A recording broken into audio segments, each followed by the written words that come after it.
Pırasalarımı kopardım. Kestim, eve getirip pişireceğim. Selamun aleyküm. Fatma Ana'nın kanalına hoş geldiniz. Ben şimdi bahçeme indim. Bahçeden pırasa hasatı yapacağım. Sonra yemeğini yapacağım. Onu size göstereceğim. Bunu şu dibinden keseceğim. Gezkeri, bu pırasalar gezkeri filiz veriyor. Pırasa oluyor gezkeri.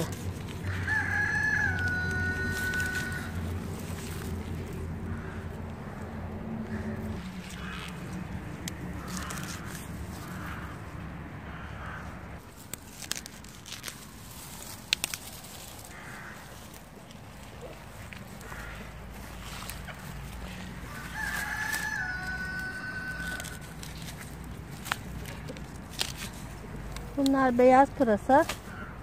Beyaz pırasalar yatar. Kara pırasa gibi dayanıklı olmaz bunlardan.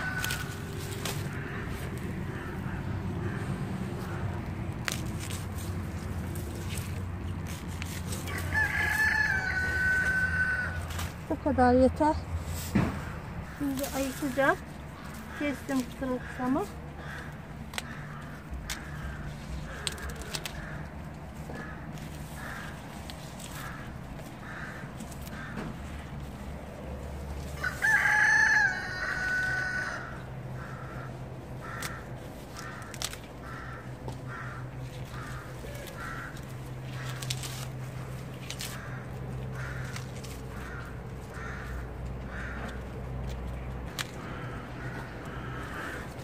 Bunlar beyaz pırasa. İki çeşit pırasa olur. Bir kara pırasa olur. Bir beyaz pırasa olur. Beyaz pırasanın yemesi iyi olur. Beyazı daha çok olur. Yeşil pırasanın da gara olur. Sapları çok yeşil olur. Bu beyaz pırasa tatlı olur.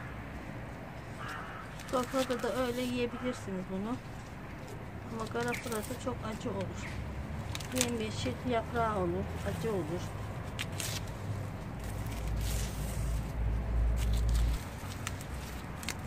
Son pırasalarımı ayıklıyorum.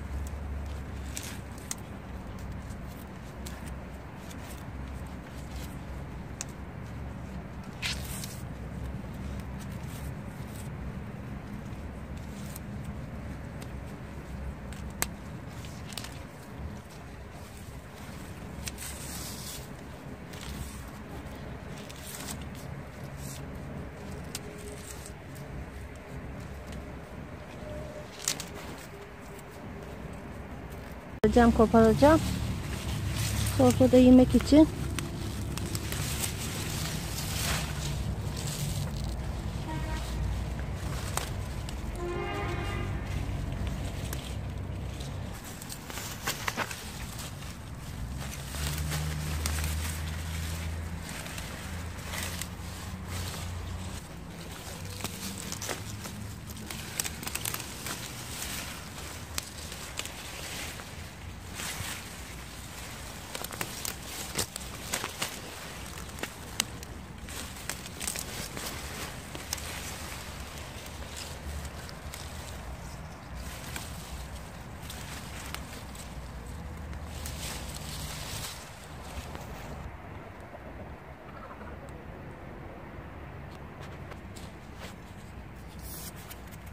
Toplarımı temizleyeceğim. Kanatlarını da tavuklarıma atacağım.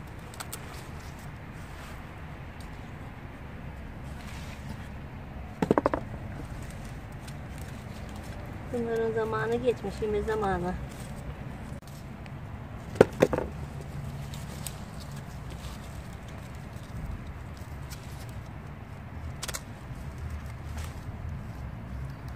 Çürümüş bu toprağın altında.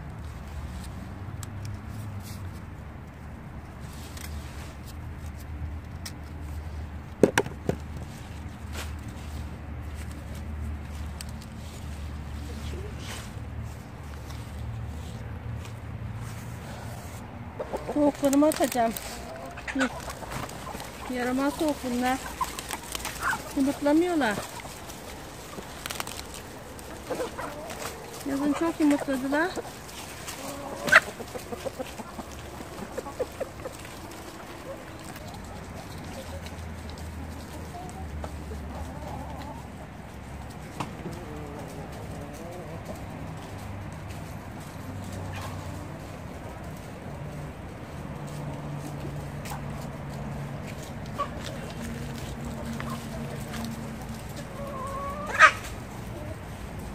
Pırasalarımı kopardım.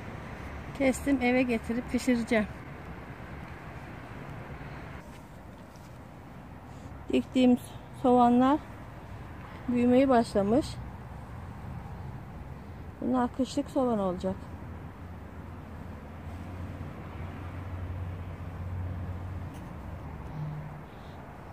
Serada ektiğim ıspanaklar serada büyümeye başladılar. Size göstereceğim bunları. Gösteriyor.